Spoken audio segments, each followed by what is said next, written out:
go on a limb here and assume that we're live. Hopefully. Oh, yep, we're live. Hello, everybody, and welcome to the Storytime Network. As you can see, it is me and Lord today. Mill is taking a much-needed day off, and we will be discussing a sampling of Yuri Manga as our final entry for Pride Month. So we have about a dozen manga selected out from the honestly veritable host of Yuri Manga out there. But we picked about a dozen. I think we should do like a few honorable mentions at the end, just things we won't get to today for one reason or another. But overall, I think we have a nice list. Yeah. Honestly, if we do wind up doing this again in the future, we might bring those honorable mentions back around for this. You know? Sure. That's always a fun time, you know? Yeah, I mean, there's always more stuff releasing, so... Yeah. Not to mention, like, some of the stuff on this list is not yet finished, so we could very well wind up utilizing it again. Or rather, talking about how it wraps up or how it continues and so forth.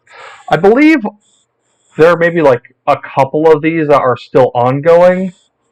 Gonna double check because I think the only ones that are still ongoing are. Yeah, I think there's only like two, or no, there's three. Three that are ongoing. Something like that. Yeah, three. We'll get into those though when we get to them. But without further ado, first on our list is Akuma no Riddle. AKA... I don't know much about that one. I looked into it, but I didn't really get very far in. I think it's a pretty good manga. It's basically just lesbian assassins. Yeah. That's the premise, basically. It's like 12 assassins all trying to target one girl, or rather 11 assassins trying to target one girl in the same class, and one assassin protecting said girl from the other assassins.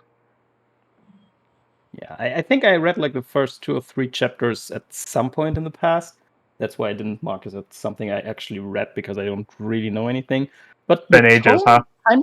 Yeah, the tone kind of reminded me actually of the Danganronpa games.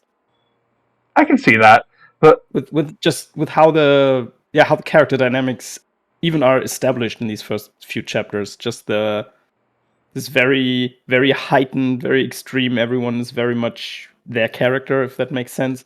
Yeah. I don't think it's quite as extreme as Danganronpa, but at the same time, there's a lot of characters who have very out there abilities and specializations, let's say.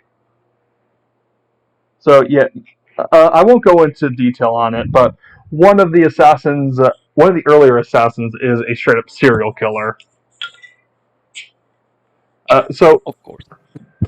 So the thing is, every assassin is allowed to have one crack at the target, Haru, and if they fail, they are eliminated from the running for going at her and getting the prize that they want. They're allowed to get whatever they want if they successfully kill Haru. Yeah. But easier said than done with her trustworthy bodyguard. It was. I've just read so much Yuri Manga over the past 2 weeks. Tokaku, that's it. Tokaku. And if I recall correctly, they are not specifically told that Haru is the target. It's more that essentially they are all put in this. They all figure it out, basically. Yeah, and are just told one of you is one of you is the target, and the other one are your rivals. And basically, but yeah, they pretty much instantly deduce it from how different she is. Yeah. So Haru's the target, Tokaku is her bodyguard, and the other 12 girls are all other 11 girls are all varying degrees of trying to kill Haru. So that's like how most of the manga goes. The manga overall is very, very, very gay. There are Yeah. three Wicked. explicitly sapphic pairings of women in the manga, and there's several other implied sapphic pairings.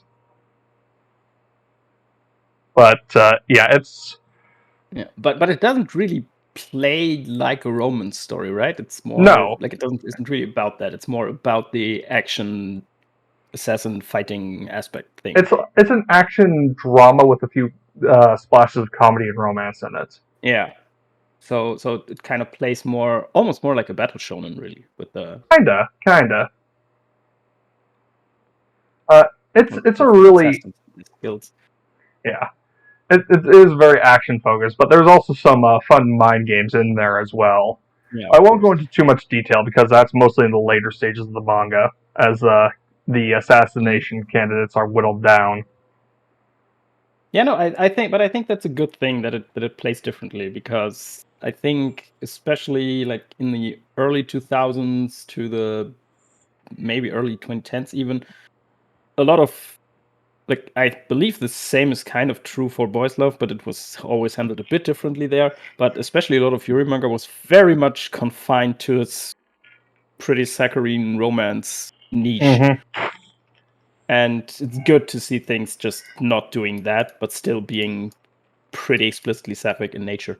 Yeah, this is one of two action-oriented manga on this list that we're Yeah, covering. I don't think I've read either of them. Yep. So good on me for complaining. You thou art a hypocrite. Yeah, no, this one's a pretty fun one. I will say, like, no, I won't say anything. There are any complaints I do have fall under spoilers, but they are pretty minor nitpicks overall. It's a good story and has a really good hook to it, as well as just having some fun characters and fun character interactions. Like I really like all three of the three main Yuri ships in all three of the three main ships in the manga. There are a few. There are a couple of the subtextual ones that I also like, but the three main ships are all pretty good. That's always good. I have a question. Since I haven't read it, maybe without getting too into spoilers. Many Yuri manga I have read do that thing where at some point they just have a stretch of a few chapters that suddenly are not about the main people anymore, and they just pick one of the side couples and it's about them for a few chapters. Does it do that? Because I feel Not like all of them quite. do that at some point. Not quite. That is something we will talk about in some of the other manga on this Yeah, list. definitely. But no, that's not really what happens here. There is an arc that does have a bit more of a split focus between the central couple and another of the couples, but it's not like completely derailed by the other couple. You know, All right, because it is that's kind just of borderline on interesting to that me front. how often that happens when you read these. Oh no, you're not entirely wrong there. It happens a lot. Yeah. I mean, we'll get into it. Just always funny to me when it happens and you just read it and you see that it happens. Like, okay, it's this point in the manga. Yeah, now that you pointed it out, I can't unsee that trend. Yeah, it really does happen a lot. But I can honestly imagine that it's kind of just a production thing with Oh, it's how absolutely a production thing. with my very, very limited knowledge of the industry. That's just kind of, well, I need to fill up another volume, so I'll just add like 3 chapters Mm-hmm. without really touching the main story, so I'll just pick a popular side couple and do them. Yeah. I could absolutely see that. Yeah, Or no. more nefariously, I want to put out another volume, so why not just throw out 5 more chapters of something else? Yeah. But no, that's not how this story goes. That's good. Not to the same degree as others. There is a downplayed version. I think in like the third volume. I mean, it's not necessarily a bad thing. It's just, as I said, it's just a trend. Bad thing per se. It's just a funny pattern you pointed out. Yeah.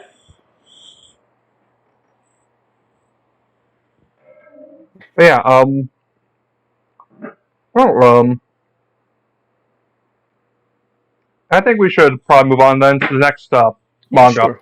because Let's do that. Criminal Real is very fun, but it is completely, totally different from the next manga on the list, which is Yeah, what a tone shift. Cheerful Amnesia, which is probably the most lighthearted and saccharine manga here. Incredibly cute. Just really, really goes for the sugar. Oh yeah. Yeah, that the ain't a premise bad is thing. basically you have this couple of two women, and they appear to be dating for some time, but one of them doesn't remember it. Yep. I have gotten to the part where they reveal why this is the case, or Yes. not why, but like they give hints as to why this is the case. And I won't spoil it. Thing, so I haven't read the whole thing. It does. I've only It read the does first get 3 fully volumes. revealed. So it does get fully revealed why the things are the way they are. But it's really, I mean, when you read the premise or hear the premise of people in a relationship and one of them doesn't really remember it, it could play kind of weird or maybe even creepy, but it really doesn't. Like they really don't. They don't really want you to think about it that hard. It's really just going for very cutesy vibes. Yeah, no, it's all about the good vibes in this one. Yeah. And I think it does a good job. Like, it's very good at establishing how important these two are to each other. Yeah, I think it does a good job of that.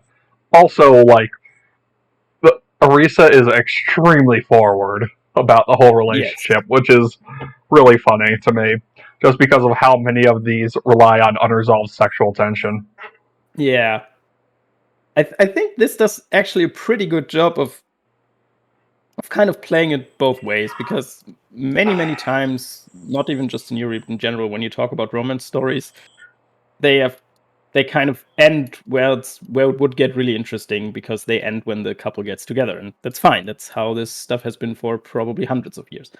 Oh yeah, no, like 90% of romances are all about the chase. Yeah, exactly. But because of the premise of this is what it is, they do a pretty good job of having some of that and giving you some of that good dopamine, but also having them be actually in a relationship, because both of them, Arisa and Mari, like, even with this obstacle of having the amnesia, they try and they do pursue a relationship, and they do live together and everything, and that, like, an actual real refreshing to read. Work through their issues, and it's nice. Yeah.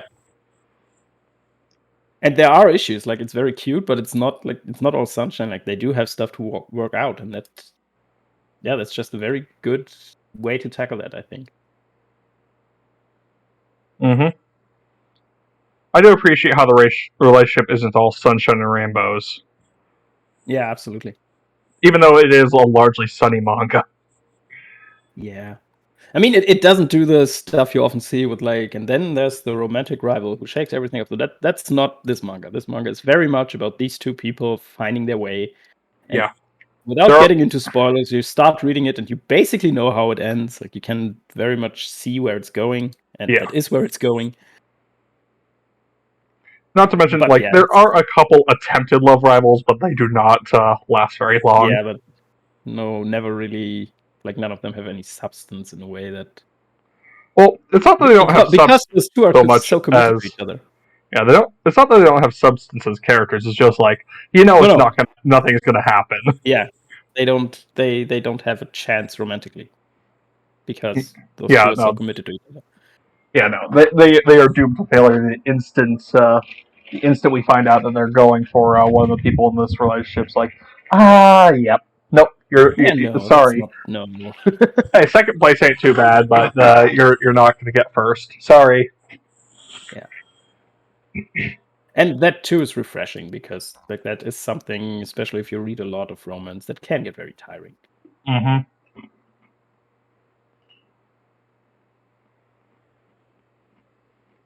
Yeah, I don't think there's too much to say about this. It's mostly comedy, so there's not much.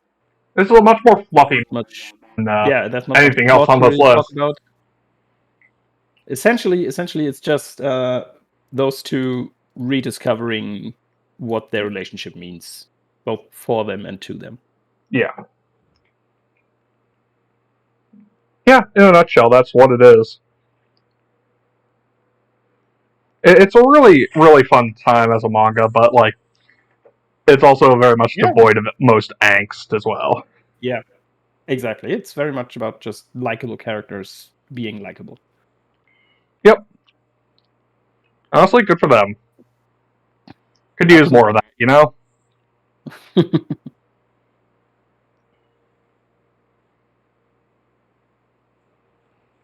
Yeah, no, that's all we gotta say about that one. I think it's fair to move on to more mood whiplash, because the next one's kind of depressing. Yes. Very somber compared to Cheerful Definitely. Amnesia. Next one is Definitely. Days of Love at Seagull Villa, however you want to pronounce that. English is a confusing language. Definitely is. Yeah, no, so this one, basically, a young woman journeys out to a small seaside town to mentally and emotionally recover from a breakup caused by her fiance cheating on her with her so-called best friends. So that's already a fun start. Yes, it's great. Yeah, definitely much more moody and somber than Cheerful Amnesia. Yeah, no. Mayumi does not have a fun time for a good chunk of this manga.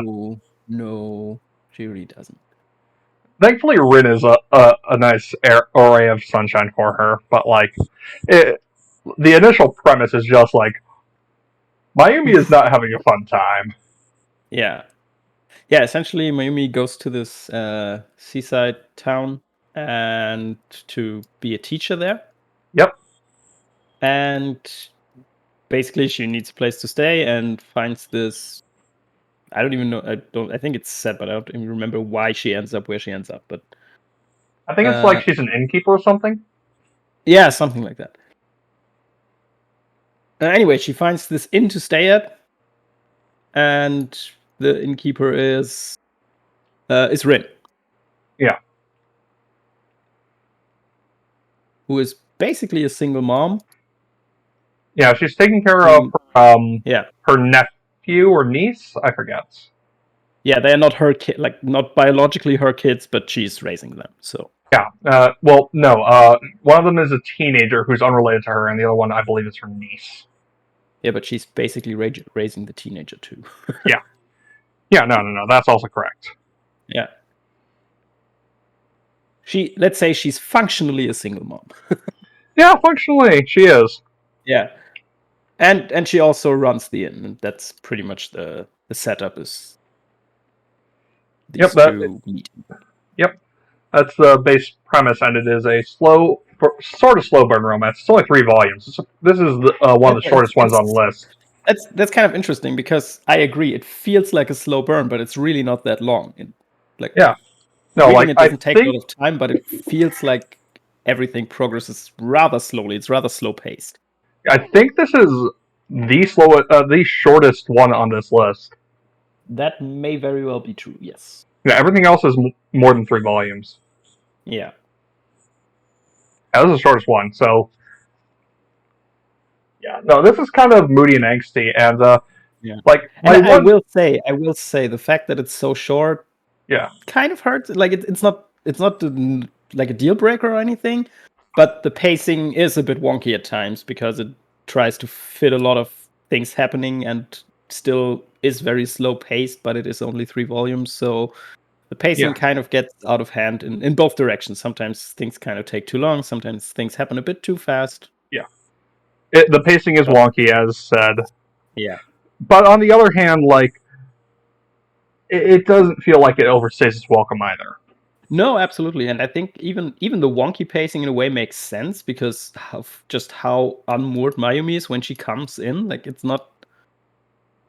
I think it makes sense to say that she probably experiences things at this weird pace because sometimes things are at a crawl because she can't really cope and is very much caught in her own emotional turmoil.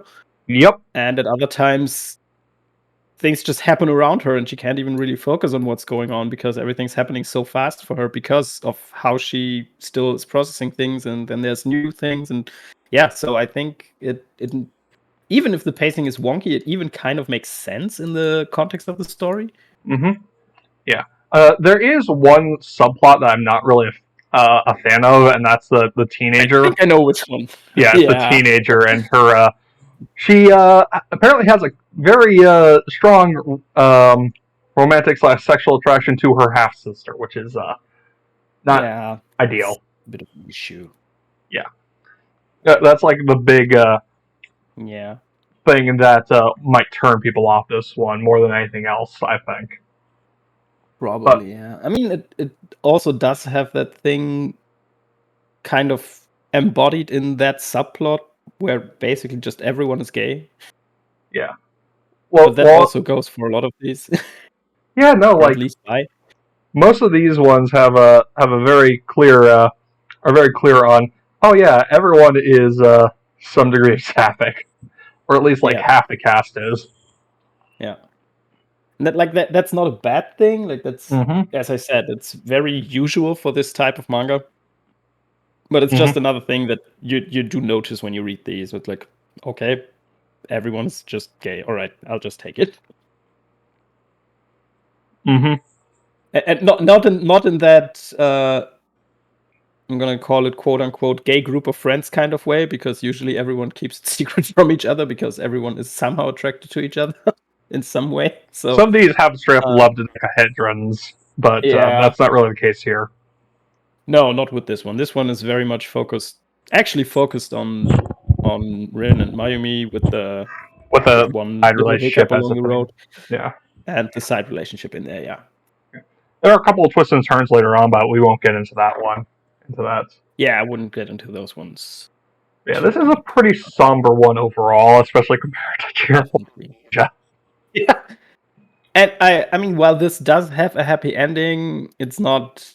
Yeah, it definitely stays on the more somber, more grounded, less saccharine, everything is sweet and nice by the end side, I'd say. But yeah, no, this is a good one. Very good one. Anyways, moving on to one of my personal favorites on this list, Doughnuts Under a Crescent Moon. And part of the reason it's one of my favorites is very simple. Unlike about half of these, it's about two working adults in a slow burn, developing a slow burn romantic relationship. Yeah, that's always refreshing when it's not school kids. Like, I think half of these involve at least one girl who's like in school. Which is also something we'll get into. Yeah, we'll get into this in like the back half of the list, which is very heavy on more teenage romance than the front half has a bit more of a balance. But no, back half of the list is very heavy on teenage romance. Yeah. So Doughnuts Under a Crescent Moon is interesting because it does a lot to explore, like, how do I put it? There's a lot to explore, like, how a person would come to understand that they aren't interested in people of the opposite sex.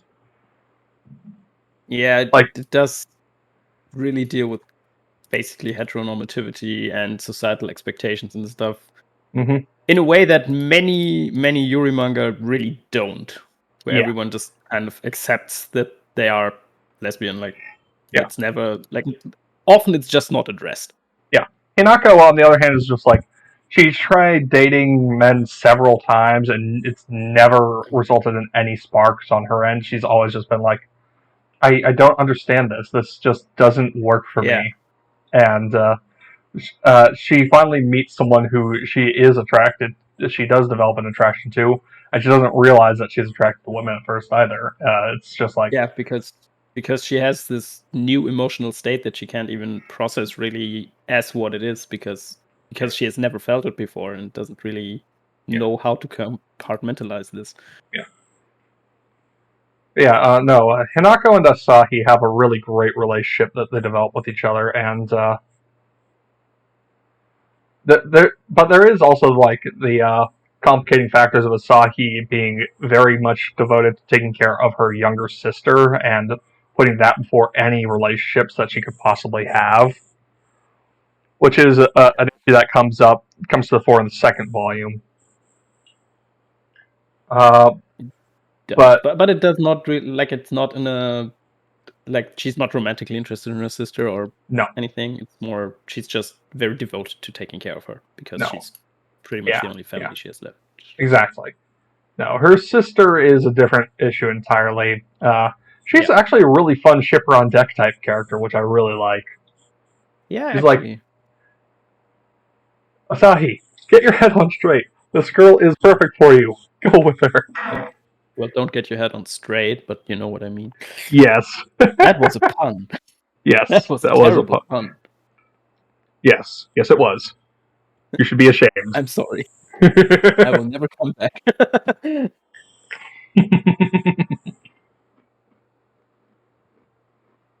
No, but I think I agree that the two develop a very, very fun relationship. Just very, also very grounded. Really, not very. I think this, more than any other series on this list, has a really good balance of comedy and drama to it. Yeah, probably. Because I can't really speak to the lesbian self-discovery experience for very obvious reasons, but this feels very much relatable in a way that many others don't. And it does so while keeping a nice comedic edge to keep things lighthearted and keep them from being too serious. Yeah, like it knows when to pack a serious punch, but it never really dwells on it in a way that makes it unfun to read or anything. It really stays on the level with where the reader is and what the reader wants out of this. Yeah, exactly. It's a really fun series with I feel like the relationship between the two leads is really well developed and really nicely done. But the side characters are also really interesting. Yeah, it does have a pretty good cast overall. I do believe the next volume, there are 3 volumes out in English right now, and I believe the next volume is supposed to be the last. So we might come back to this next year and talk about how it ended. Yeah, sure. Honestly, I'm a fan of things, especially stories like these, just ending when it's appropriate and not dragging on forever. Oh yeah, no. I am always glad. Well, it's a bittersweet thing, really, but it's always nice when an author is just like they know when to end the series and they don't force things to stay going for too long. Yeah, especially with romance-focused stories where things can get very convoluted very fast. So always good to see someone realizing when things should be over. Yeah, exactly. Yeah, no. Doughnuts After Crescent is just a really good series, and I feel like this is probably the easiest adult romance of the bunch that we have on here that to get into. It's got some good vibes, and it's not like too long or anything or too short. I feel like it finds its balance real nicely. It has a good length, and even if you're not necessarily into manga or anime, it has very little, let's say, Japanese weirdness, where it's like, oh well, I'm not sure I want to read this.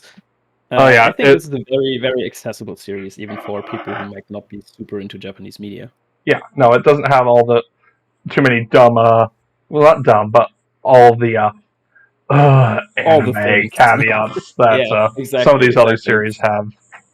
I mean, I'm sure it has some which I don't notice because I do like myself some stupid anime bullshit, but look, some anime bullshit is good, actually, but of course.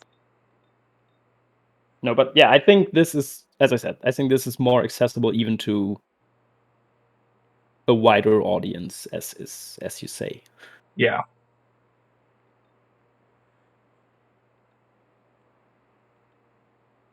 Yeah, no, this is a very good one, and but I think it's now appropriate to move on from a more modern story to one of the classics, And Girlfriend. my biggest blind spot on this list because I have not read Girlfriends. How have you not read this? This is one of the seminal series in the genre. Yeah, it definitely is. And every time I go to read it, I see that it's relatively long, and I'm like, It's I'll only read it five some other day. volumes. 5 volumes is Yeah, not a I lot. have to find time to read 5 volumes.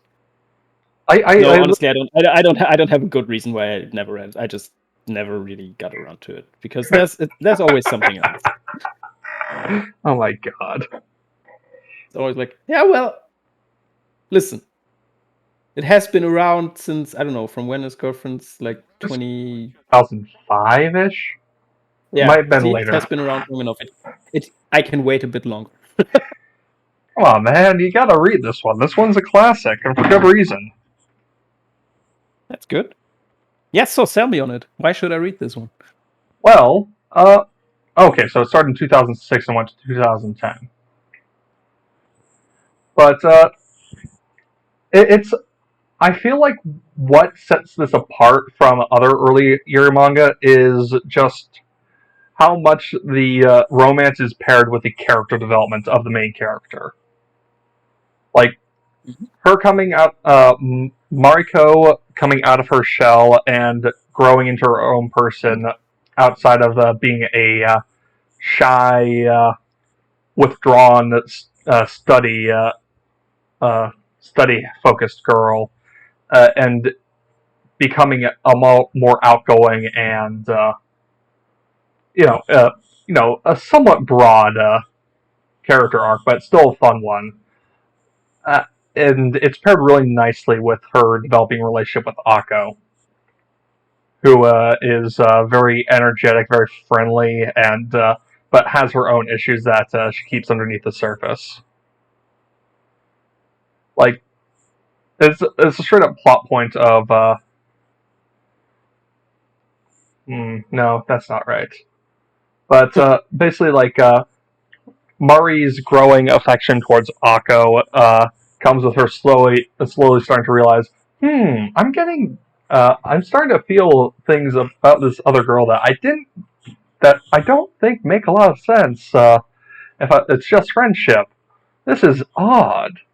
What do I feel? Oh no. Oh, Just that so it is a coming out story.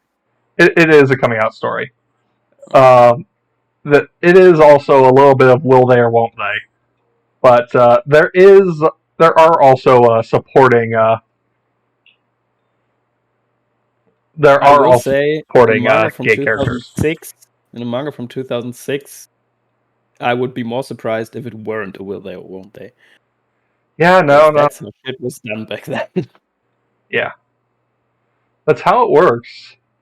Yeah, I mean, we That's will have a how. few more of these. Yeah, there are a couple supporting characters who are also some variety of sapphic as well, which is fun.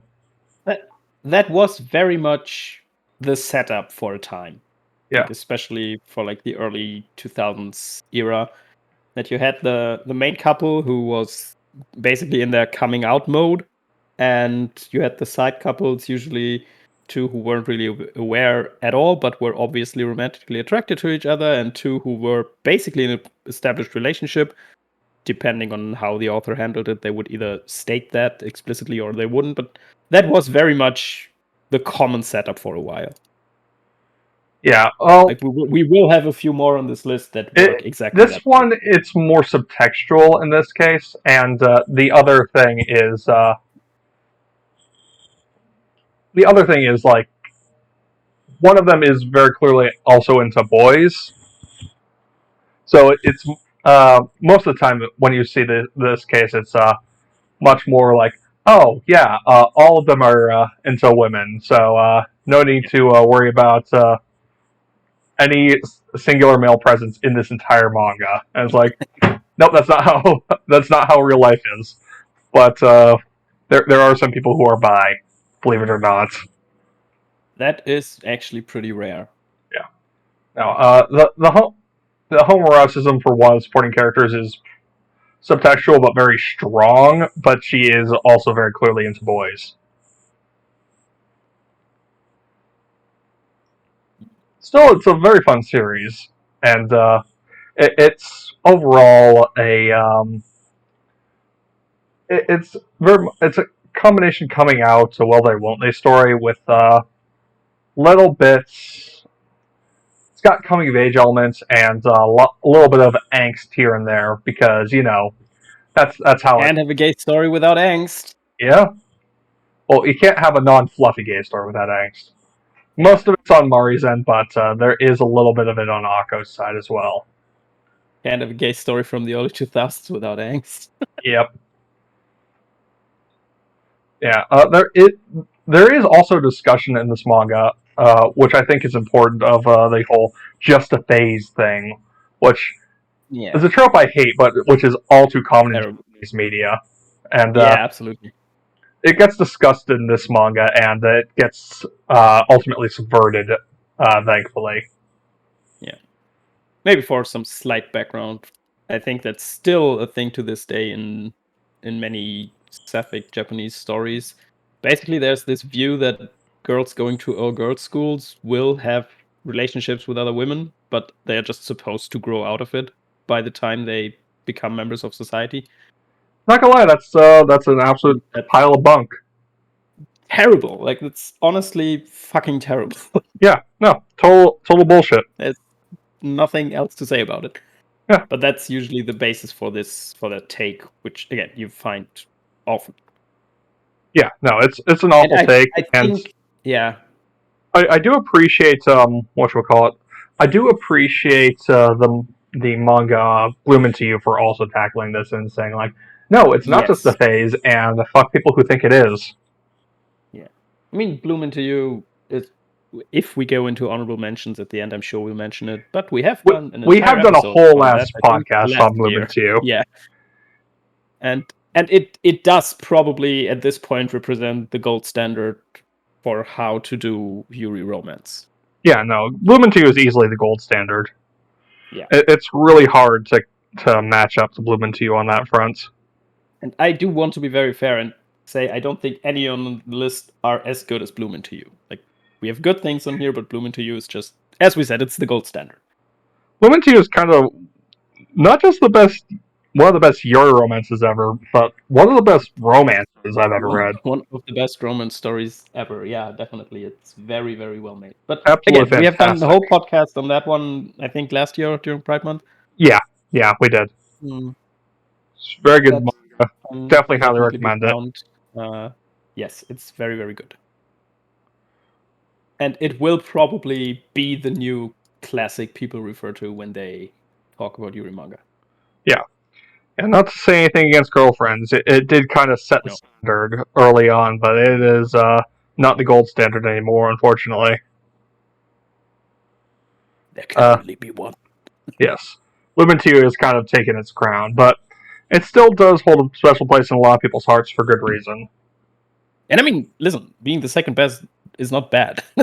Yeah. I believe this one was actually the first Yuri manga I ever read. Well, it wasn't for me for obvious reasons. Yes.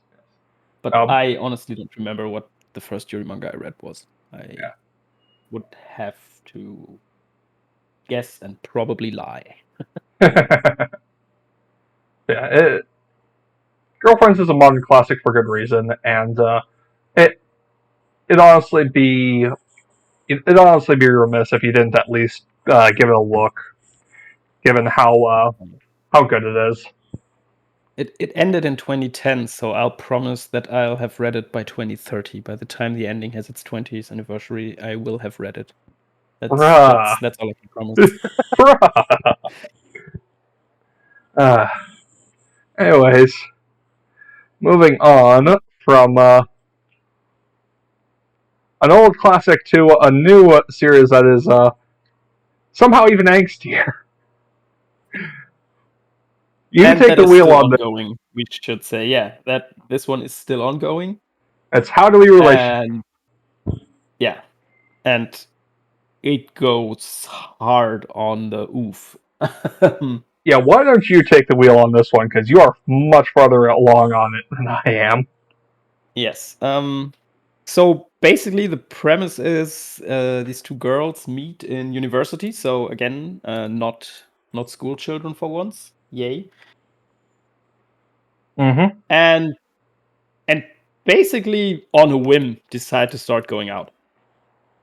Yep. I guess they don't really know each other at first. They kind of just hang out and say, maybe let's just try this.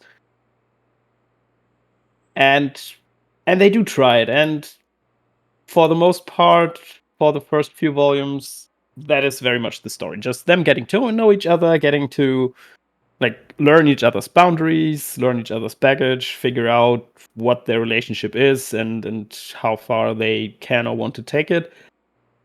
And without getting super into spoilers, that does flip. That mood certainly flips because I've heard it gets real angsty.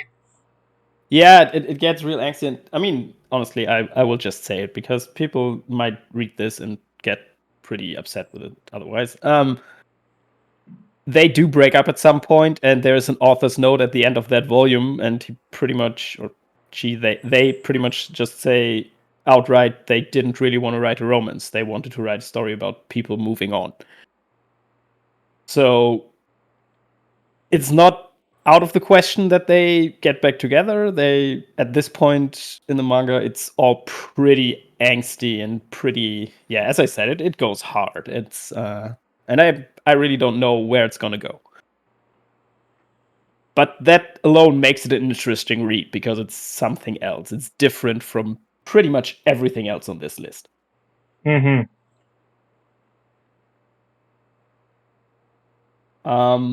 It also has a pretty good side cast. The two mains are in a band in their university, and probably the most recurring characters are the other musicians or the other band members and their social circle.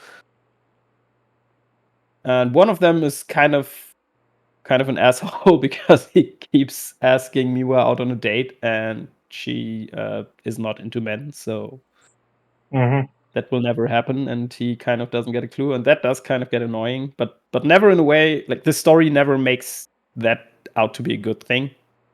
Even in universe, people tell him that he's just being an asshole.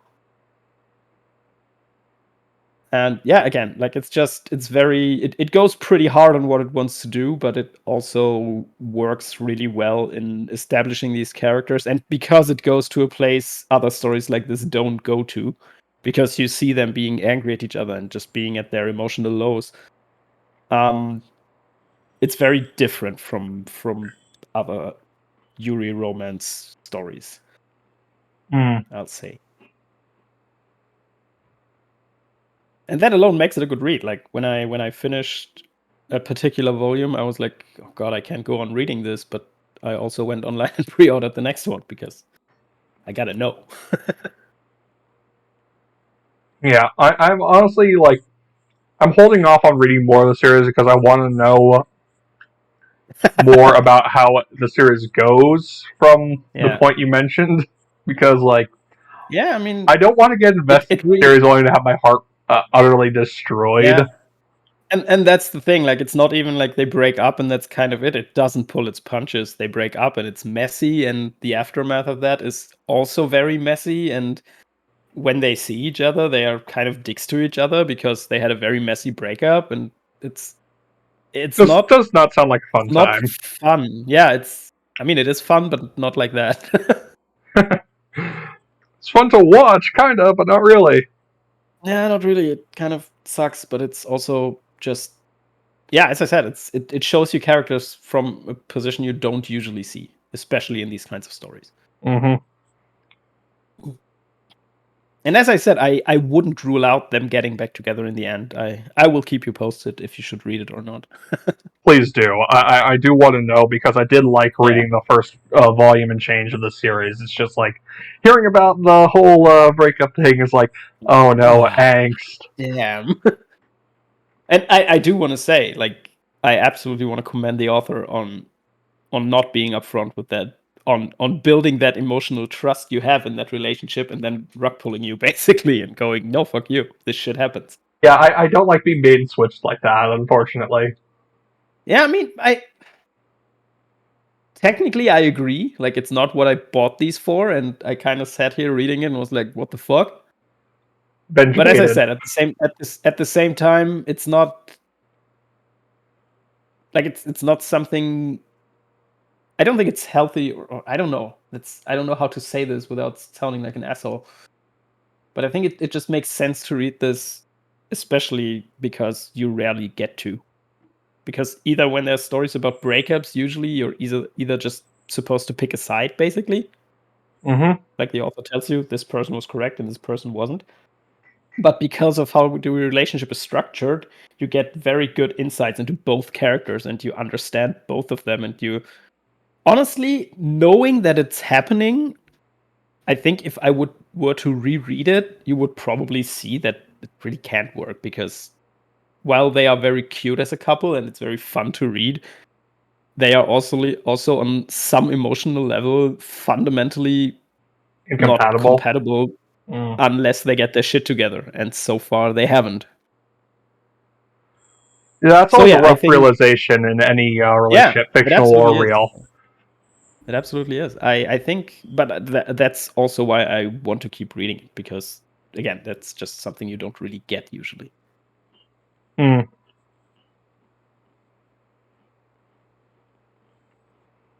Well, Yeah, this I is- think that's all I can say about this one without getting pretty deep into stuff. Oh, it's a good summary. And nice little warning for people who are going in expecting something fluffy and not prepared for the Yeah. angst. Speaking of Like angst, it feels fluffy, but it uses fluff to get you into the angst. But yeah, speaking of oh boy. next one, If I Could Reach You. So this one's The codependence manga. yep. Speaking of messy codependent relationships, Mm-hmm. this one is about a teenage girl who is in love with her sister-in-law. Which is already kind of weird. Like, Yeah. Like, the age gap isn't that big, but it's definitely there. It's like 5 years And or it's kind something, of weird. Yeah, that's not great, but but it's not reciprocated. yeah. So like At least not it at never first. goes into it never goes into creepy territory. It's just something you have to be okay with if you read this. It's a teenage girl with a crush on an older woman, basically. Yeah, pretty much. You have issues with that? That's look, people develop crushes on older people all the time. If you don't like that, that's a you problem. Yeah, I mean, as I said, it's not a deal breaker or anything. It's just something to be aware of if you go into this. No, totally. But yeah, it's basically, as you said, she has a crush, or for her, it's not a crush. She has. Oh, she's outright in love with her. Yeah, she's outright in love with her sister-in-law. Exactly. And as it turns out, everyone in this story has codependence issues. Oh yeah. So basically, literally everyone.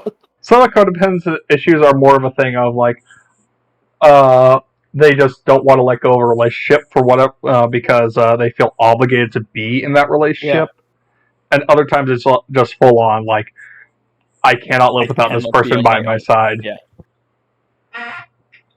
Yeah.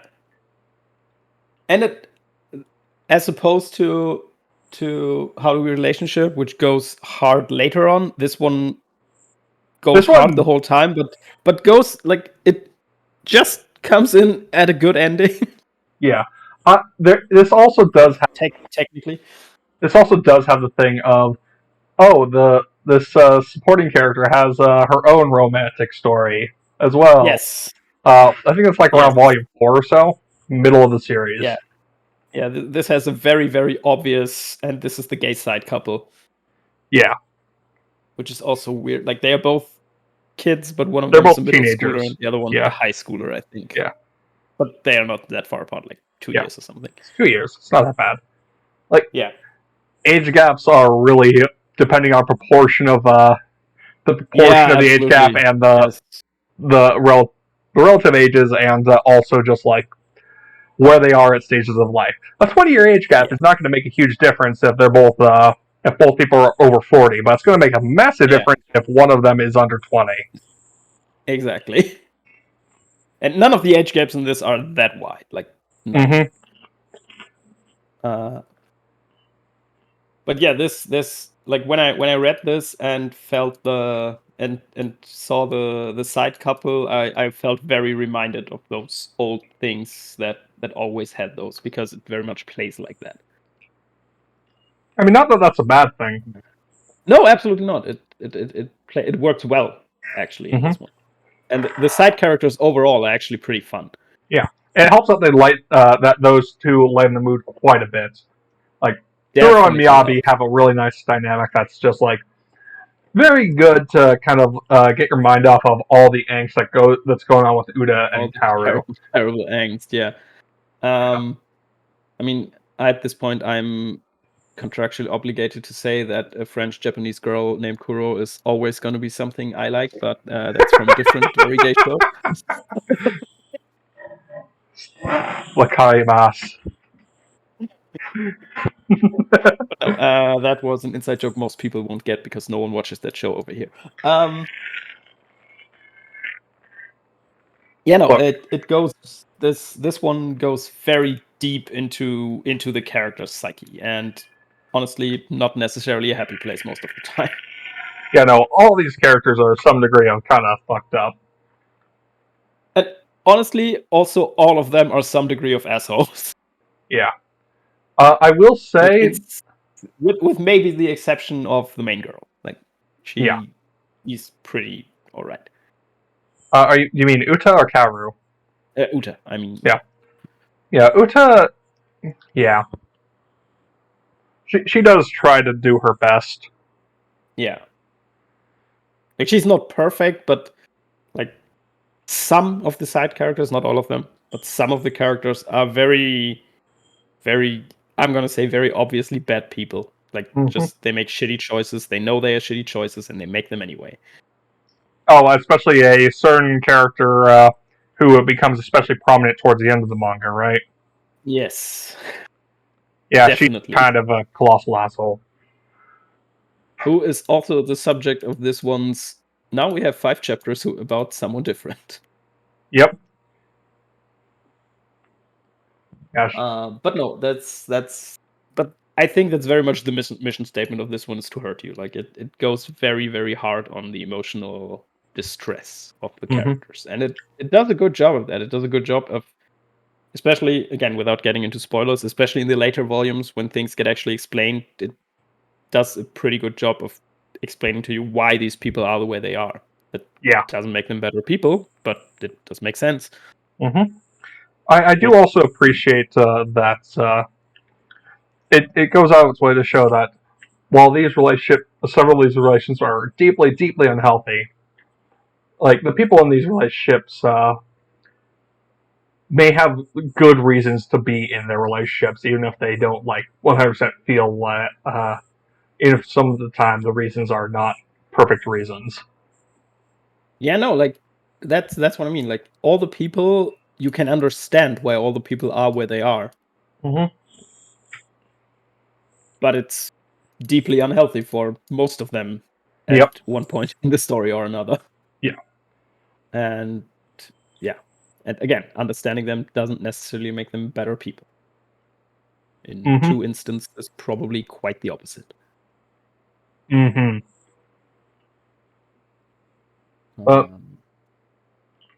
to know about the series, though, that so there is an epilogue chapter for the series that isn't included in the at least the digital release volumes. I don't know why that is, because that is definitely kind of important to wrapping up the story. Yeah, the epilogue is kind of important to wrap up the actual story. So without that epilogue, the story doesn't end. The story doesn't end very properly without the epilogue. Yeah, the epilogue is kind of necessary. I don't know why it wasn't included, at least in the digital release volume. It might be in the physical release. I don't know. I haven't picked up the physical release. But if you are reading it through legal means, Well, the epilogue isn't available by legal means, so just channel your inner Go Luffy. and find it. Yeah. Yeah, definitely necessary. When I read this and I finished the last chapter and I thought, well, this wasn't really an ending, and then I read the epilogue and was, oh, yeah, okay. This much better.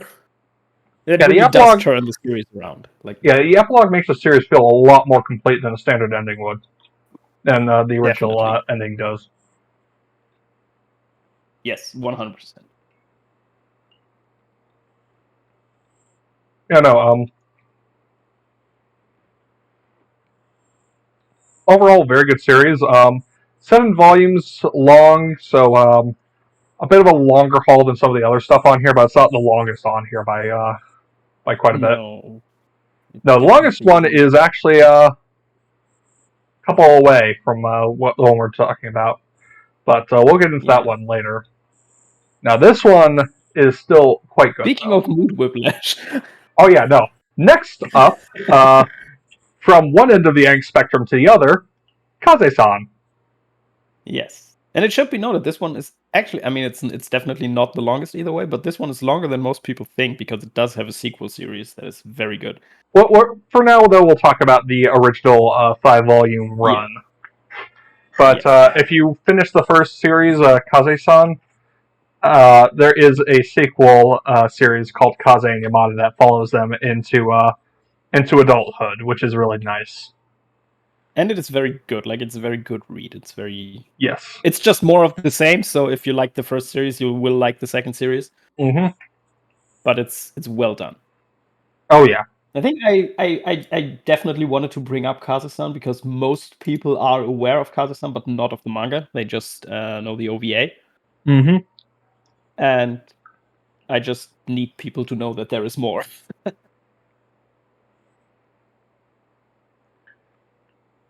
Yep, nope. It's based off of manga, and the manga is quite good. There's not a lot of straight up substance to the manga, since it is mostly very fluffy. No, it's very fluffy, yeah. It's a very fluffy romance, but god damn is it sweet.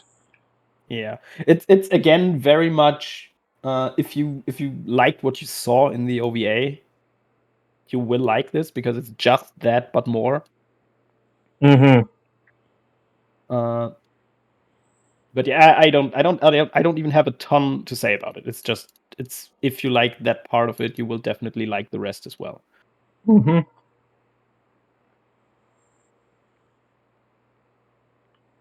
But yeah, let's maybe actually talk about it. So this one follows the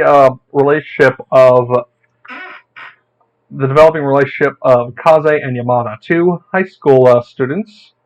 Yamada is the sole member of the gardening club, and Kase is one of the stars of the track team.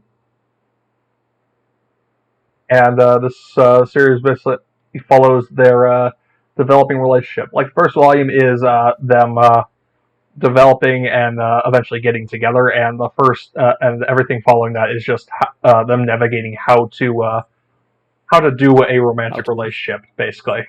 Yeah. It should be called "How Do We Relationship," but the title is already taken. I'm pretty sure this one came out first. Yeah, that's true. But no, it's very much that. Like, it starts off as a why would these people ever get together kind of story because they are so different, and it does play like that, but it does the good thing of after they are together, it just keeps going and shows you how that works for them. And again, and the sequel series is just also that. Mm-hmm. But now they are older. It's very... Possibly want to fuck. And possibly what now? And possibly want to fuck. They don't know. It's difficult. But no, it's very, very cute and very sweet and very much, yeah, mood whiplash. Oh, yeah. Compared to the former one. Yeah, as I said, I don't think there's that much to say about it. It very much wears what it is on its sleeve. Yeah. I mean, we can just talk about how overall it manages to maintain some really nice vibes. I think part of the thing that works in its favor is that it doesn't really have much in the way of focal characters beyond the 2 leads. It's pretty much exclusively that focused on them with a couple definitely does. here and there. Yeah, that definitely helps it.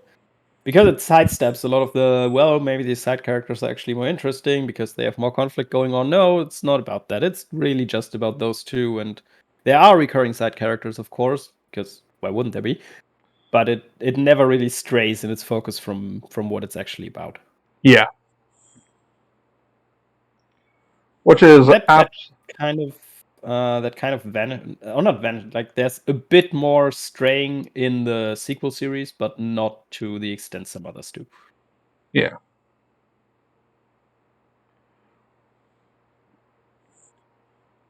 Overall, just really fun time, and if you're trying to go through all the series that are on this list that we're curating for you, this is definitely a palate cleanser for the angstier Absolutely. stuff. Like, if you're going to read something angsty, like, this is a nice refresher to just lighten up your mood afterwards. Yes, I will definitely agree to that. This is just... Also, if you don't have time to read the thing, just watch the OVA. It's very good. Yeah, it's only like an hour long.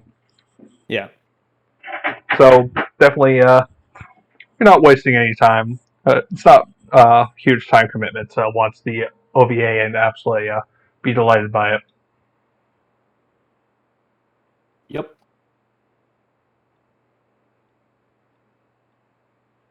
Yeah, no, Kase-san is a very good one, and to move on from Kase-san to Kiss and White Lily for My Dearest Girl, which is the longest series on this list, and also the most uniquely formatted.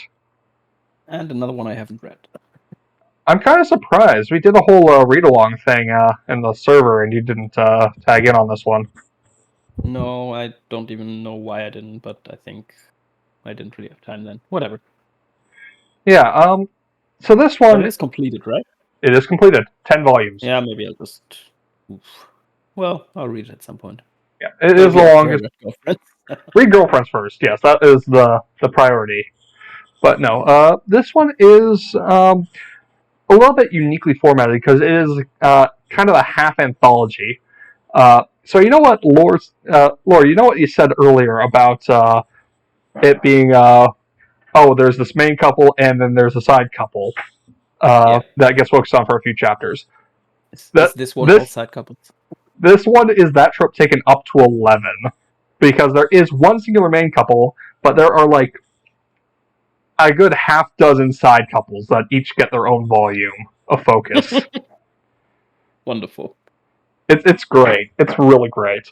So it's just like, oh yeah, we have this. There some of the side couples are, I think, a bit more developed than others. One of them has a few volumes of build up, but almost all of the others are just like one and done. And like they pop up in the background sometimes after their focus volume, but beyond that, it's like they get their focus volume and then they are just kind of like there for a bit. But no, this is a really neat series for pulling off that kind of concept pretty well, in my opinion. Because part of what makes it work so well, I think, is just like all the couples have a really good chemistry with one another, and each of them has a different dynamic from the others. Like the main couple is a very devoted student who tries her hardest to just top the charts, to keep at the top of the class, and the other girl, the blonde girl in the Volume 1 cover, she is the classic brilliant but lazy type who effortlessly trounces Ms. Study Hard in the grade rankings every single time, despite putting no effort into studying whatsoever. And so they develop. So Ms. Study Hard develops a very loaded animosity towards towards the other girl. Yeah, they have a really fun dynamic, though. Yeah, I can see that. Yeah, so Yuri and Ayaka are their names. But they have a really fun dynamic, and overall, they have what makes it really fun is that their relationship, unlike most of the other relationships in the manga, is a very slow burn. It takes over. It basically develops over the course of the entire manga. Like every volume dedicates at least 1 or 2 chapters to checking in on them and seeing how their relationship is going and growing as the other relationships get explored, which I think is a really neat concept and idea, and I think it's executed very that's well. definitely structurally interesting to do more of an anthology style thing. Mm-hmm. Yeah, I'd call it like a pseudo anthology almost. Like there's connective tissue between each volume, but there's still like an anthology-esque feel to it, just because like each volume has a different focal couple. Yeah. They all It's more like an exploration of the whole setting and the characters therein, and not just the exploration of 2 characters, period. Mm-hmm. Yeah. There is, like, all the characters do feel at least somewhat interconnected as well. So it's not like the cast as a whole is just, like, only remotely connected by living at the same school. Like, they all go to the same school. There is still the thing of, oh, hey, I know this person. Oh, hey. It's the whole 6 degrees of separation thing. Yeah, and I mean, I assume they pop up in each other's stories from time to time and stuff like that. Yes, probably. correct. Yeah. There is also that makes sense. One of the later volumes also explores a polyamorous relationship. That's rare. Yeah, I know. So there's the whole developing of a trio relationship between 3 girls, which I think is really really neat. I'm kind of glad they explored it, even though I don't think they really necessarily had the time to fully explore it with just 1 volume. Like that kind of thing is kind of hard to develop in just a singular volume, you know? Yeah. Literally an entire character more and 3 more character dynamics. Yeah. Still, I do think that the overall manga is really good. Yeah, that does sound like a pretty cool concept. Yeah. I wouldn't put it up on the same level as, say, Bloom Into Your Girlfriends, but I'd put it like a step or 2 below them. It's a pretty fun story. But yeah, the overall, like, only 3 of the 10 volumes don't have some degree of focus on the 2 leads.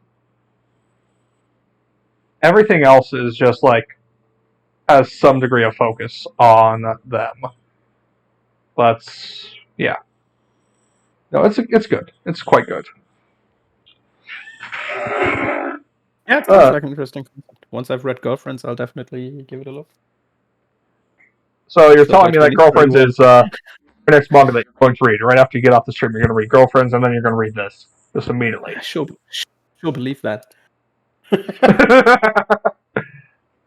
Yeah, No, this is definitely a different twist on the classic on the format that you mentioned of the main couple and the beta couple.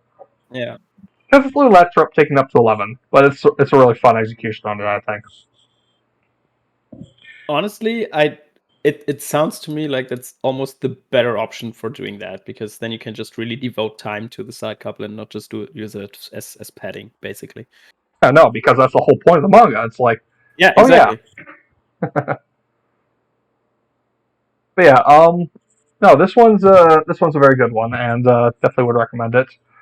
But moving on from a anthology-esque series to a much more focused series, Superwomen in Love, aka the second action-focused series on this list. And the second ongoing one, right? Yes. Third, I think. Third, exactly, third. Yes, because it's How to Relationship, Doughnuts Under a Crescent Moon, and this one. Yeah. And I mean, I guess you count Kase-san. Technically also ongoing because the sequel series is still ongoing. That's kind of more gray. Yeah. Also, the last one on this list that I haven't read, so I'm just going to make you talk some more. Boy, oh boy. Well, this one is interesting because it's Sentai themed, which is really fun. That's It's always fun, yeah. yeah. It actually has a lot of similarities to a show that to an anime series that's ongoing this season, Love After World Domination, and I that was it's gonna ask, yeah, then I definitely have to read it because I love that one. yeah, it's the main Sentai hero and a villainous general falling in love, Perfect. and though in this case the villainous general defects to the hero inside. Hmm. Which is still very interesting, and they have a great dynamic with each other. That's the most important bit. Yeah, and this one also has a side couple thing where two of the other villainous generals have a thing going on. So there are 4 villain generals underneath the big bad. One of them, a honey trap, defects, and 2 others are either in a relationship or developing a relationship with each other. And the 4th general is a massive Yuri fangirl. Who's just like delighted to have all this shipping material to work with. It's actually kind of great to just see that dynamic. It's really fun. I know, it sounds pretty good. Yeah. Now what also sets this one apart a bit is that it's much more action oriented. So it's very much a combination. It's an action romance, basically. What was I gonna say? Shoot. Looking at it, it does appear to have a relatively slow release schedule, right? Yeah, it's really taking its time. Volume 4 is just coming out like the next month. The first one came like out 4 years ago or something. Yeah, it's taking its time. I think it's a monthly release or something, or maybe quarterly. Yeah, I mean, it's not a bad thing. Just something to note. It's still very good. It's very good in my opinion. Definitely. As I said, not a bad thing. Just something to note if people want to get into it, that you might be in for a wait. Mm-hmm. Yeah. Basically, the entire cast of female characters is lesbian, or at least sapphic. As you do. As is the case, but in this case, most of the female cast is made up of adults, so that's always fun. I mean, also going by the premise and the fact that it's more action themed, I'd assume it's probably very comedic in tone. So there's a lot of comedy involved in this one. There are a couple dark moments here and there, but it is mostly quite comedic.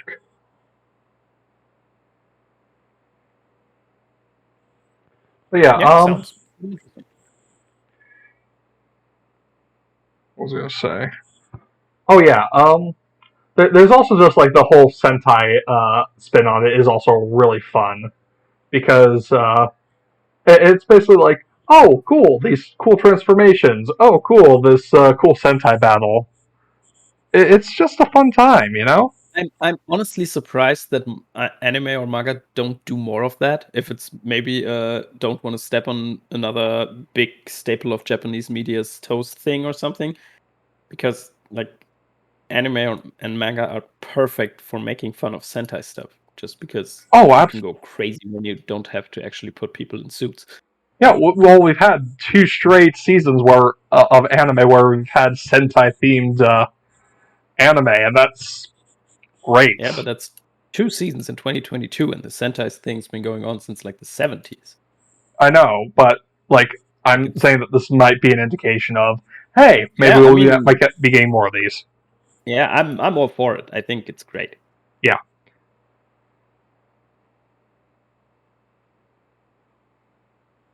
All right. Yeah. Mood whiplash again.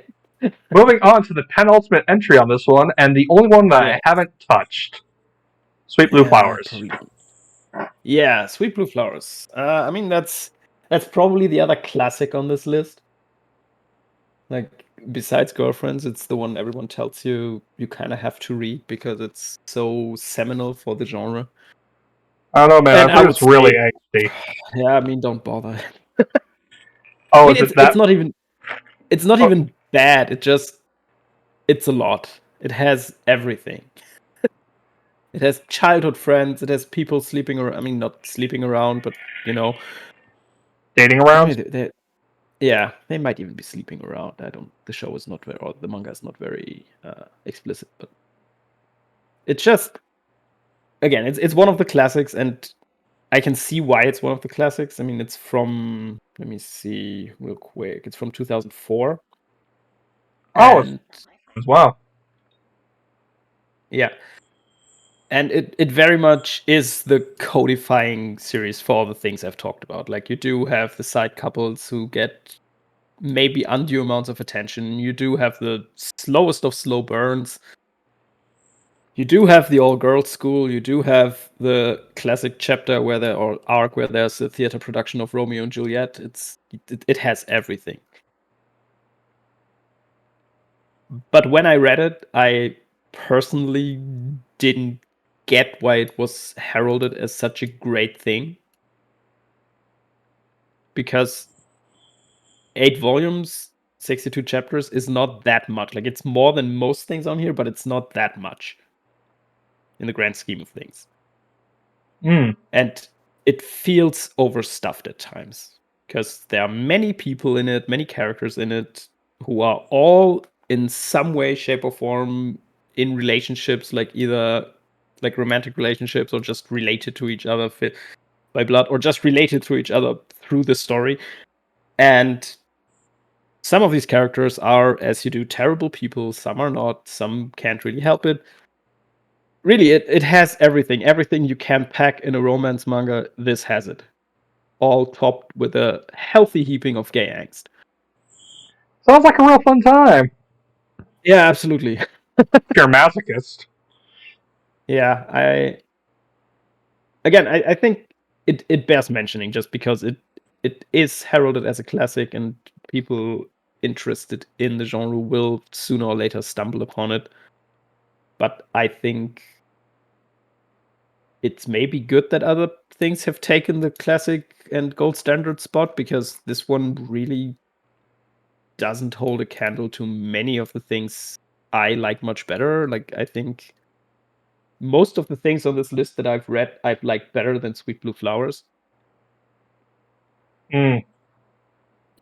Just because it's overstuffed. It's too much. Would be my take on it. So it basically has the opposite, especially like has the opposite approach as Kase-san. Yeah, kind of. Like kind of the And also, polar I opposite. mean, yeah, and it also, I mean, that might be just because it is of its time. But it does at least tacitly lean into the whole, well, this is a phase thing. Yeah.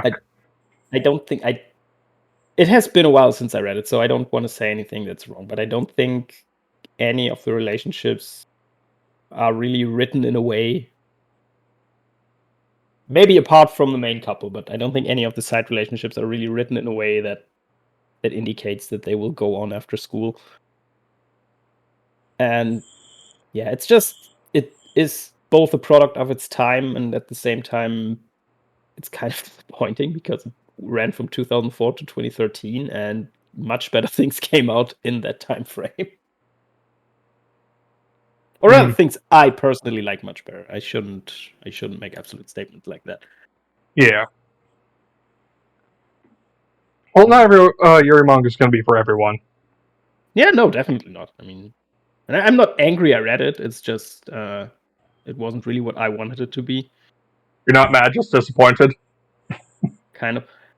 I will also say the next thing on our list is probably my favorite thing on this list, and I kind of wanted it to be that, and it definitely isn't.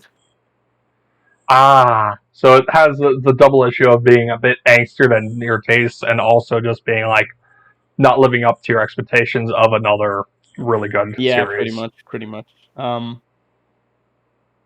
I will say, I mean, I don't want to talk about the other one we're going to talk about in a minute, but I will say many things that one does better than this one. Like, it does the same things but better.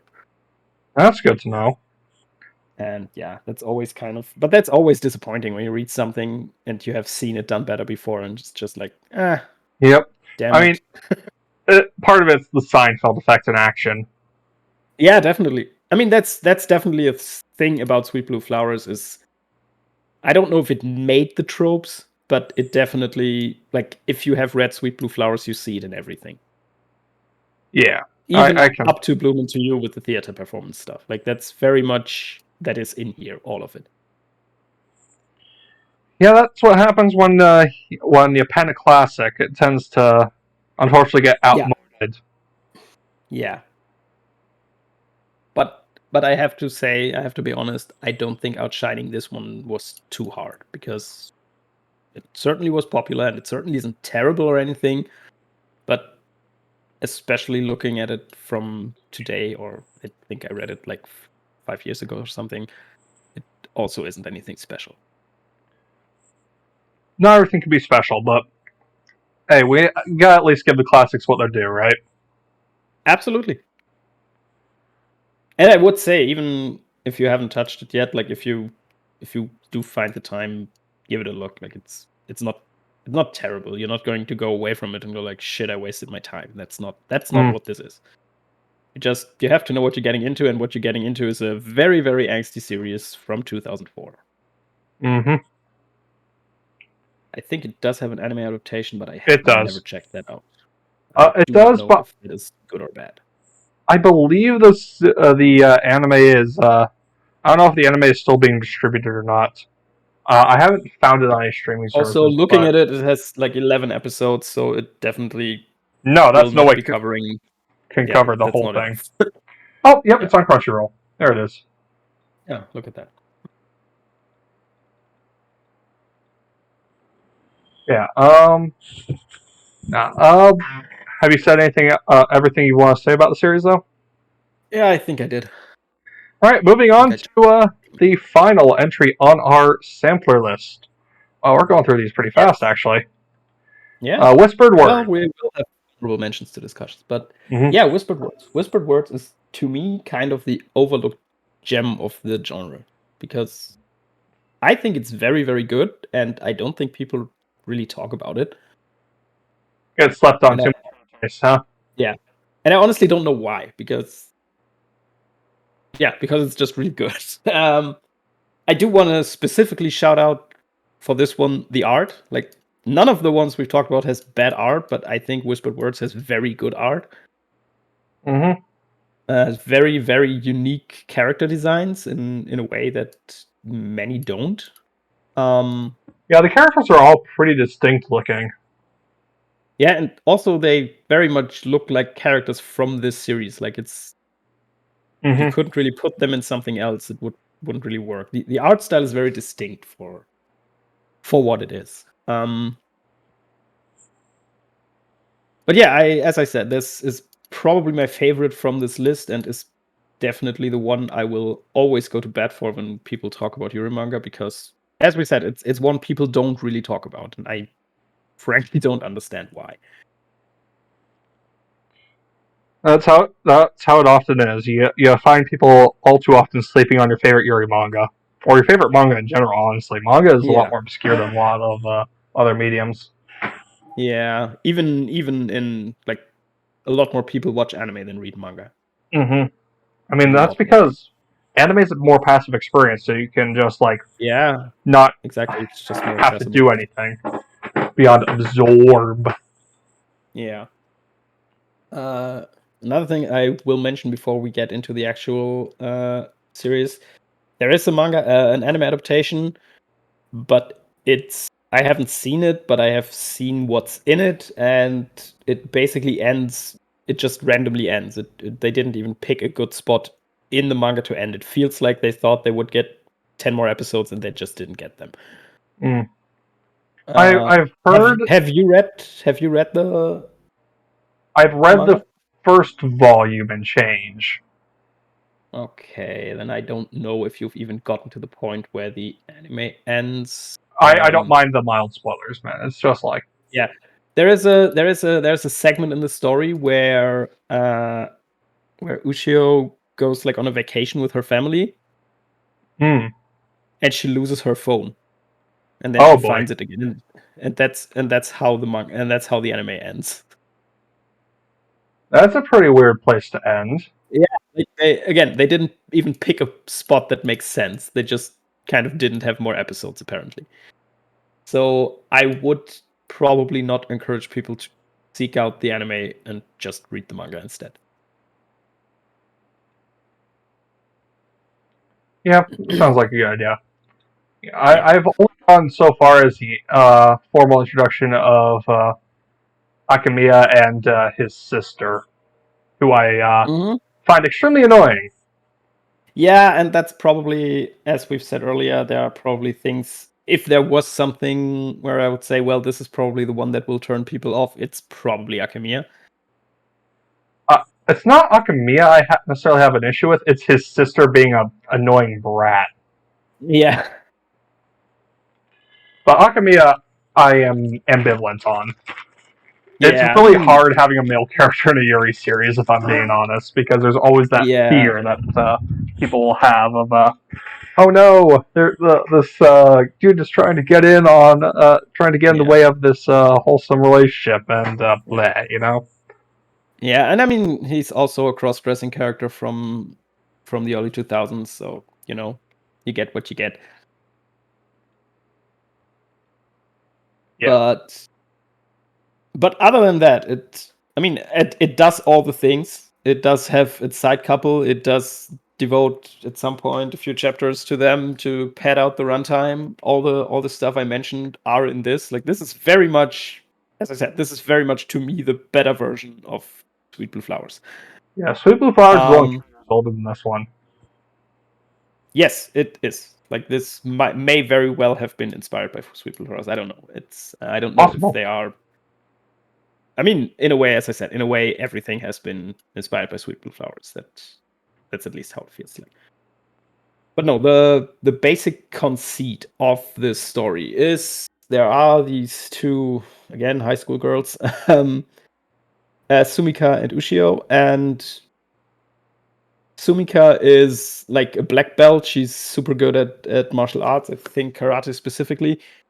Like, her father owns the dojo, and she's just basically been taught since she was born. Is very tall and is also in love with her best friend Ushio. Ushio specifically, like, that's the setup in the first volume, specifically likes cute girls, and Sumika, who's punchy and tall, says, well, I'm not cute, so no chance there. And it takes off from there. Obviously, that's not how it ends, but it does have and I do want to say something about the ending, but I'll get to that later. But no, it very much is just about that relationship, and there are hardships. Like, Sumika, as I said, her father owns a dojo, and there's some stuff with, well, he needs an heir, and by tradition it should be a male heir, but there isn't one. So Yeah. he would kind of like his daughter to get married to a guy, but all of that gets resolved. So that's it really is very good about putting these things in there and resolving them in a satisfying way, without taking away from them, but also without making any of the characters just do stupid shit or be irredeemable assholes or anything. That's good. Quite the opposite, actually. Both Sumika and Ushio have, like, of course, they have each other. They are best friends at the start, and they never really are not friends for any amount of the story, which is also good for romance. There's not much of them, like, fighting and getting away from each other and stuff like that. There's always external factors that hinder them, more or less. But they actually do have very good support networks and just people who are there for them and want them to be happy. And yeah, it's a really good read. That's always good to hear. Yeah. And I mean, it does get into some pretty anime bullshitty things. As I said, there's a Yep. cross-dresser who turns out to be the cutest girl around when he's cross-dressing, and, like, they take that even further than you probably think right now.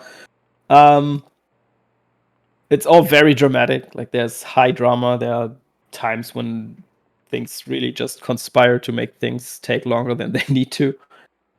But it never feels completely removed from itself. Like it never goes so far that it's hard to believe or anything. It's always consequences of things that make sense in the realm of the story.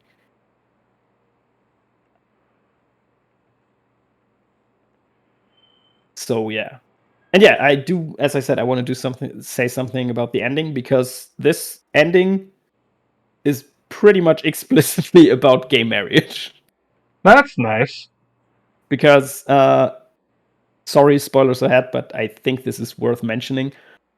At the end of the story, Ushio's brother gets married. And I don't know, I don't think it's like throwing a bouquet or something, but there's some ritual where, like, if you do this, you're the next one to get married, whatever. And they do this. Ushio and Sumika do this together. And they say, we cannot get married right now. It's not legal. But one day it will be. And that is the most explicit way any of these have actually been about the relationship actually going forward, and not just kind of being in this. I don't know if it's the most explicit, but it's definitely up there. Yeah, like it's not it isn't, the manga doesn't end and the relationship is just in this state of perpetual, well, here we are now. They explicitly say, no, we have a future together. And they do say, we want to work towards a better future for us. Because, again, they say it isn't possible right now, but it will be one day. And I think that's a very uplifting message, because especially if you think that it's from 2011, the ending. Yeah, no, that's wild. Yeah. So yeah, and as I said, this is easily my favorite from this list.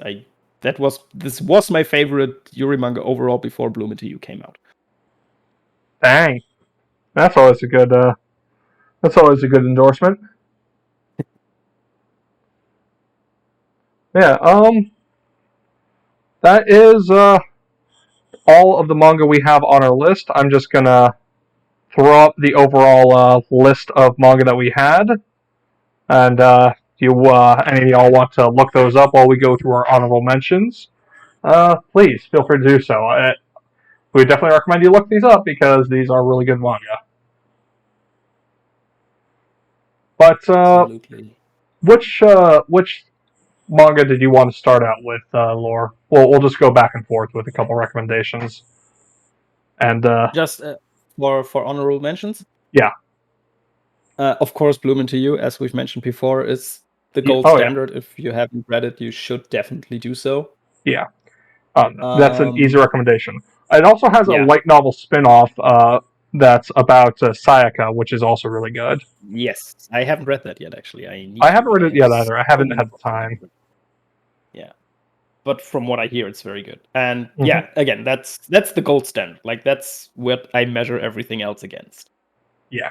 It's very good. It's not too long. It's incredibly tightly scripted. Like, there's barely any fat on it. It's just really good. Yep. Yeah. Another light novel one I gotta mention is The Executioner and Her Way of Life, which just got an anime adaptation that just wrapped up, at least its first season. It's a nice isekai deconstruction that is also basically a Yuri series, with all four of its main female leads being either textually or subtextually sapphic. But it's a nice fantasy Yuri series for those who want to try something like that out. Always good to hear those getting anime adaptations. And speaking of fantasy Yuri series, my next honorable mention would, of course, also be a light novel, which is I'm in Love with the Villainess. Thought you'd bring that one up. Probably the biggest contender on the scene right now for just popularity. Oh yeah, I am honest to God surprised they have not announced an anime adaptation yet. I am too. Like, go to anywhere where people talk about this stuff and this one gets mentioned, I'm frankly shocked there is no anime adaptation yet. But there is a manga adaptation that is still going on, but the light novel is quite a bit further than the manga, so that's how it always is. That's of course, but that's definitely the way to go if you want to read it. It's Mm-hmm. It's also a fantasy isekai, and yeah, it's just very good. It's about someone from our world going to a fantasy world of their favorite otome game, but they don't really care about any of the love interests, but they do care about the lead villainess, and it just goes from there, and it goes crazy, and it's very fun to read. Oh yeah.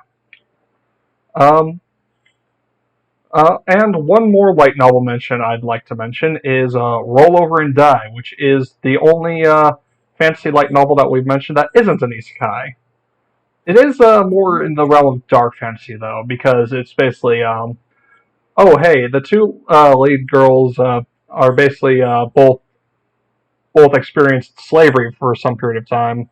One a lot less than the other, but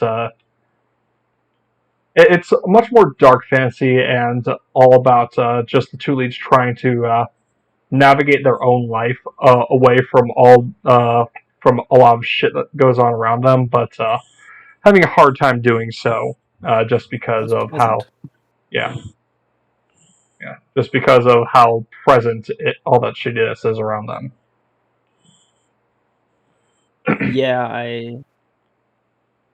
Yeah, sounds like a very light and fun, pleasant read. It's very violent. I will not shy Yeah, away from that. It is makes extremely sense. violent. But yeah, no, it's a good one. What else would you recommend, Laura? Because I have one or two others. No, I think I'm through. I Okay. think like I could recommend a few anime, but I think none of them are either they aren't manga based or the manga is much less sapphic than the anime, so I won't. That's always a disappointment. Um, Yeah. uh, a newer one that I really liked is Our Teachers Are Dating, which is very nice, Oh, I fluffy, read that. Yeah. I nice, actually fluffy. read that too. Yeah, Yeah, that's very cute. Yes. yeah, nice, I don't fluffy think I read the four. whole thing, but yeah. It's only 4 volumes,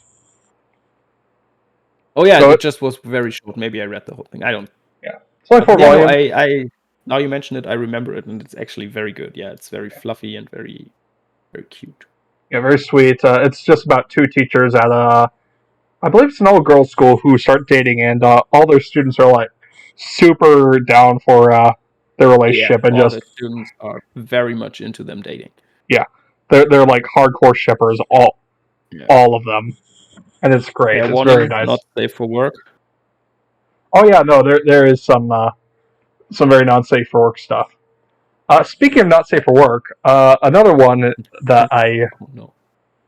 Murcielago, which is about a lesbian assassin turned police quote unquote recruited agent whose job is basically to deal with threats that the normal police can't deal with.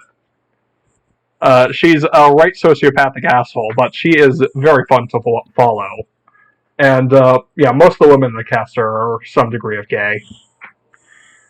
But As Murcielago you is do. very violent and very not safe for work. Like, the very first page is just a straight up sex scene. Okay. Like, I don't know if it's the first page, but like within the first 5 pages, there's a sex scene, a pretty explicit one. Yeah, if you're up for that kind of stuff, it's dark, and it's actually probably the longest thing that I've talked about on here. It's at 19 volumes right now, I believe. Yeah, it's still ongoing. It's a very long series. It's very action That's oriented. indeed quite a Yeah, lot. very Oh action yeah, oriented, very intense. one more that popped into my head just now. Uh, releases on Webtoon actually, Mage and Demon Queen. Yes, Major Demon Queen. Very good. Very good Very very good, webtoon. Very very meta. funny, very fluffy, and actually pretty good world building. Oh yeah, no, has a lot of great world building and a lot of good meta jokes. Yeah. Like, it's really hard to go wrong with the humor in Mage and Demon Queen. Yeah, it's very on point. Yeah. Yeah. There are also a few good Yuri anthologies out there. The Syrup and Eclair series are both respectively quite good. They all have some really fun entries into them, but as with all anthologies, it's kind of hit or miss on some of the entries, you know? Well, that's how anthologies go. Yep. That's why I mentioned it. But yeah. Well, my final shout out would go to Citrus for just being very, very bad. The good old trash. It's not even fun trash, it's just terrible. I don't know, man. I've seen worse. I've You know seen worse, yes. You know what Netsuzo Trap is all about? Yes. I haven't seen it, but yes. I haven't seen it either, and I don't want to. Nope. I do want to give one last light novel shout out. And the one that has probably the most misleading name. Okay. Sexiled. Which is not remotely what it sounds like it's about. It's actually about a woman who gets kicked out of her adventuring party because her team leader is a sexist asshole. So she winds up teaming up with a powerful sorceress and working to take revenge on said asshole. Yeah, it's a fun. I believe it's only 2 volumes of light novel, so it's a pretty cathartic. Yeah, it's a very cathartic series. Yeah. It was actually inspired by the Tokyo University exam scandal. Mm-hmm. Which, for those who don't know, was basically a scandal that broke out because it was discovered that I don't know about if it's the proctors or the graders behind some of the exams at Tokyo University were downplaying the scores of female applicants so that more men could get in, even if the men were less qualified. And they cited a lot of sexist reasons, like, oh, they're going to quit their job because they're getting married or whatnot. So, yeah. Sexiled is kind of just... to live in 2022. Yeah. No, this is like 5 or 6 years ago. Yeah, I mean, but yeah, no. It's very pretend Japan doesn't have issues. Oh, far from me to pretend that is the case. Yeah. They're working on it, I think. Hopefully. A month ago. Yeah. Like, I think the city of Tokyo allowed same-sex, like, not marriage, but something like it, or... Something like civil unions, I think. Yeah, something like that. Which is good, like... Definitely progress. Progress is good. Baby steps, but progress is not the worst thing in the world. Yes. But overall, I think Sexiled is a fun little fantasy realm. And it's not an isekai, so that's always a plus. I honestly think I stumbled upon that title before and didn't read it because of that title. So maybe. Yeah, the title is really awkward. I'm going to be honest. Terrible. I really wish localizers had come up with literally anything else for a title. Yeah. Yeah. No, I think those are all really good titles overall, though. Like there are a ton more that we could probably recommend, but we're gonna save. Let's save some of those for next year. Yeah, sure. Because there are like 3 or 4 titles in particular that I want to have the time to get through to be able to talk about next year. Yeah. I mean, there's an anime airing right now that I can probably do an entire podcast on my own if I have to. Which one? Golf one. What? Birdie Wing. Yes.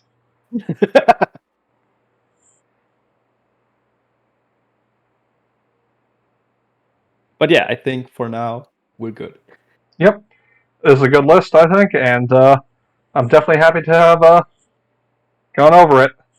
But thank you, Lord, for tagging along, and thank all of you who have been watching or who are watching along on the whatchamacallit, on the recording. On the VOD. Yeah, on the VOD. There it is. Anyways, in terms of future stuff, tomorrow we will possibly be doing D&D, or we might be doing something else instead. Well, we will let you know when we start the stream. Tuesday, I expect a stream from Mill of some variety. It might be Road 96, it might be something else. Who knows? I don't. Thursday, we're still taking our break from Ace Attorney, so we're probably going to play, either going to do a tier list or Persona 4 Golden. And next Saturday, we are going to be wrapping up our coverage of the Spring 2022 anime season, which includes the aforementioned Birdie Wing and Execution Under Way of Life. So that'll be fun to talk about. Yeah, thanks to everyone who has tuned in, and hopefully we'll see you next time. Later. Goodbye.